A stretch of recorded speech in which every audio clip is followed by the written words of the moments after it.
या बातमीचे प्रायोजक आहे SK CNG पंप। आमचा पत्ता जुना पुणे नाशिक हायवे, गोवर्धन डेअरी समोर, शेवाळवाडी, मंचर। समस्या म्हणजे एकच अशी आमची, ज्यांना गाड्या मिळालेल्या आहेत तेच माणसं खाली येऊन नदीचं अतिक्रमण करतात, बाकीच्यापर्यंत जागा मिळत नाही। दुसरी गोष्ट अशी, शेतकरी म्हणून इथे येतात आणि व्यापार करतात, त्यांनी बाजार भावाप्रमाणे ही चालल्या व्यापाऱ्यांना माल चौली पावलीचं मार्केट आहे इथं, काय मोठं होलसेल मार्केट नाहीये। आणि चौली पावलीवाल्यांची गंमत अशी आहे, हा जी माल तुम्ही आज खरेदी करता 10 रुपयाला, तो माल 5 मिनिटांनी त्याची किंमत 9 रुपये होती। आणि जर नाही, जर समजा खपला गेला तर माल गटारमध्ये टाकून द्यावा लागतो। म्हणजे एवढी शेतकऱ्यांची इकडे व्यापाऱ्यांची नुकसान आहे। आणि शेतकरी काय म्हणतात, आम्ही शेतकरी, आम्ही हटत नाही। आणि तुम्ही हटत नाही ही गोष्ट बरोबर आहे, तुम्हाला मालच वापायचा ना। तुम्हाला माल वापायचा जर असेल तर तुम्ही चालले व्यापाऱ्यांना माल द्या, जिथं तुमचा बाजार भाव भरतो ना त्या भावाप्रमाणे इथं व्यापाऱ्यांना माल तुम्ही द्या। आम्ही घ्यायला तयार आहेत ना सगळी। पुन्हा त्यांना आम्हाला काय तिकडे जायला हे आहे का, आवश्यक आहे तिकडे जायला मार्केटला? तुमची भाजी विक्री होतच नाही, भाजी विक्री होतच नाही।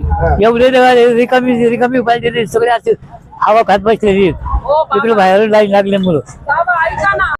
ह्या जी समस्या आहेत ना आमच्या मार्केटच्या, नाही त्यांना लगवीची सोय नाही, आंघोळीची सोय नाही, पाण्याची सोय नाही, निवाऱ्याची सोय। निवाऱ्यात जी केलं तुम्ही तर त्या निवाऱ्यामध्ये माणसं बसत नाहीत, कारण कशा बसत नाही, इकडं खाली लाईन लागल्यामुळं तिथं मोकळं बसता येत नाही।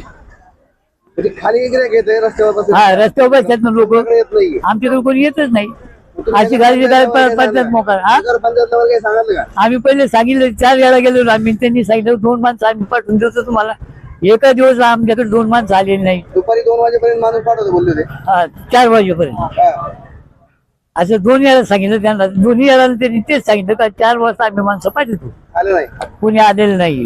आणि जरी आले कधी येतात, सगळ्या व्यापार संपत आले येतात आणि काहीतरी दमदाटी देऊन थोडंसं इकडे तिकडे करता झालं, परत लोक येऊन तिथंच बसतात। आता जर ते उठले काय तुम्ही काय करणार?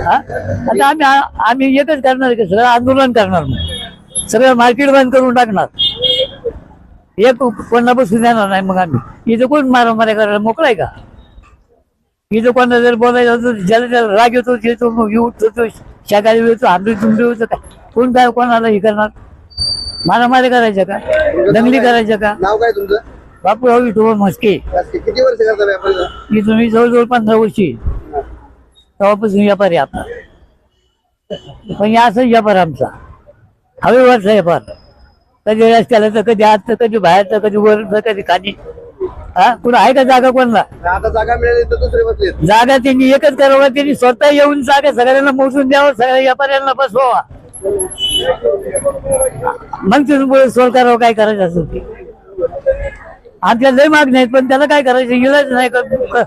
त्यांना जर वावच मिळत नाही व्यापाऱ्यांना काय करायला, नाही त्यांची हागायची सोय नाही, मुतायची सोय नाही, पाण्याची सोय नाही, छत्राची सोय नाही, कायची सोय, आणि तुम्ही पावते घेऊन जाता। महिला आहेत, महिलांना पण सोय नाही। महिलांची अजिबातच सोय नाही, उघड्यावर बसतात। विचार कोणत्या महिलाला इथं उघड्यावर बसतात महिला। तुमचा फ्लॅट, घर, बंगला, व्यापारी गाडे, दुकान, जागा, शेतजमीन, प्लॉट्स विकायचे आहेत का? विकायचे असतील तर आजच आमच्याशी संपर्क साधा। स्थावर मालमत्ता खरेदी विक्रीसाठी आंबेगाव तालुक्यातील विश्वसनीय नाव म्हणजे सीता प्रॉपर्टीज। आमची वैशिष्ट्ये: जलद व्यवहार, तुमच्या प्रॉपर्टीजची योग्य किंमत, मालक व ग्राहक यांच्यात समोरासमोर पारदर्शक व्यवहार। आमचा संपर्क 7972 82 24 33 व 80 10 25 09 54।